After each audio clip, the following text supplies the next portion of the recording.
Bentukan kata yang tidak tepat adalah, kalau misalnya kita berbicara tentang bentukan kata, maka kita akan berbicara tentang afiksasi atau kata berimbuhan. Nah berarti kita mencari penulisan kata berimbuhan yang benar. Baik, di opsi jawaban yang A ada kata pembangkit di kalimat 2, kemudian ada kata pernukliran pada kalimat 6. Kemudian ada kata memerhatikan pada kalimat 9. Kemudian ada kata memperkaya pada kalimat 10. Dan kemudian ada kata diberkahi pada kalimat 11. Coba kita lihat. Ternyata di kalimat 11 itu tidak ada kata diberkahi. Langsung saja di opsi jawaban yang A kita lihat pembangkit. Nah, pembangkit itu berasal dari kata dasar bangkit. Kata dasar bangkit, kemudian di depannya dia dapat imbuhan pe. Nah, imbuhan pe itu memiliki variasi bentuk, yaitu ada pe, ada pen, ada pem, ada peng, sama ada pens.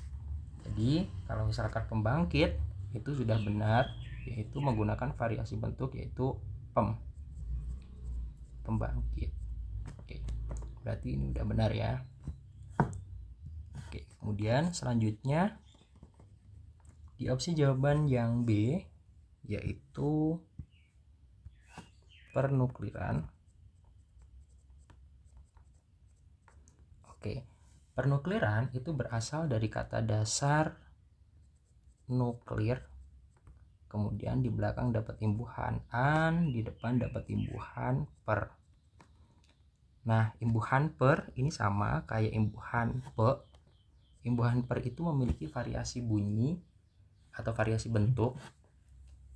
Yang pertama adalah imbuhan per. Imbuhan per memiliki bentuk yang baru yaitu pe, kemudian pel, kemudian per itu sendiri.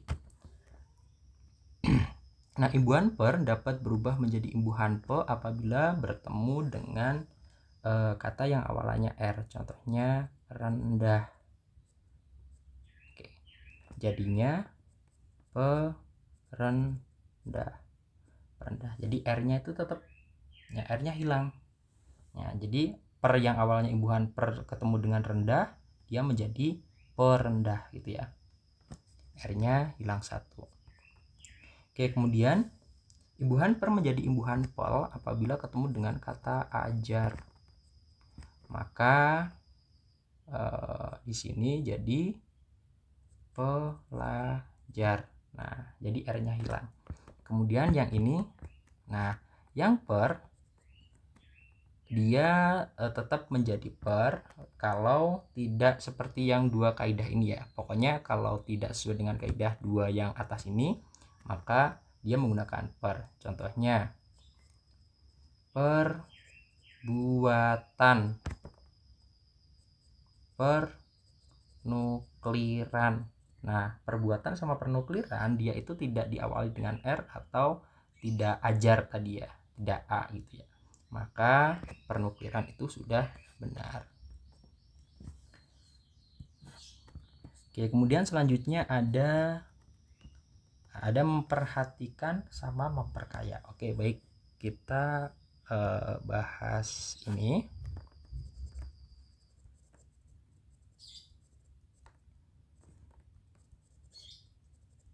Memperkaya. Nah, teman-teman masih ingat ketika imbuhan me ketemu dengan KT SP, kemudian huruf kedua vokal, maka jadinya lebur. Contoh ya.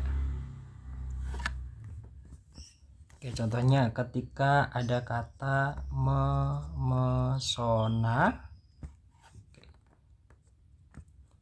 memesona itu berasal dari kata dasar me plus pesona. Nah, imbuhan me ini kalau ketemu dengan awalan KTSP, nah pesona itu kan KTSP ya, salah satu bagian dari KTSP, kata dasar yang awalannya KTSP, terus kemudian huruf keduanya vokal, maka ini lebur.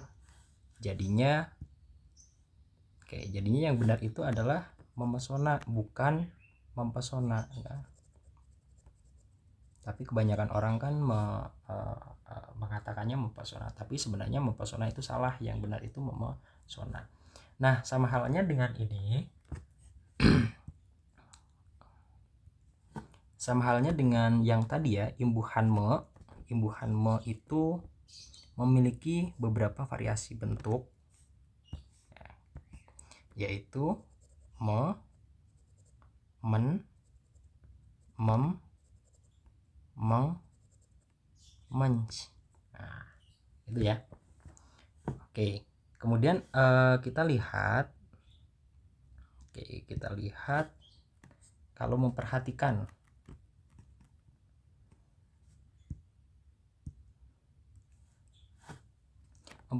itu kata dasarnya hati, kemudian kan, kemudian di depannya dapat imbuhan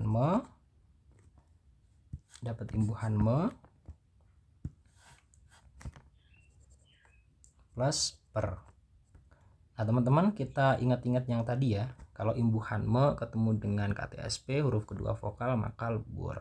Nah, kita lihat ini kan ada imbuhan me ketemu dengan P huruf keduanya vokal.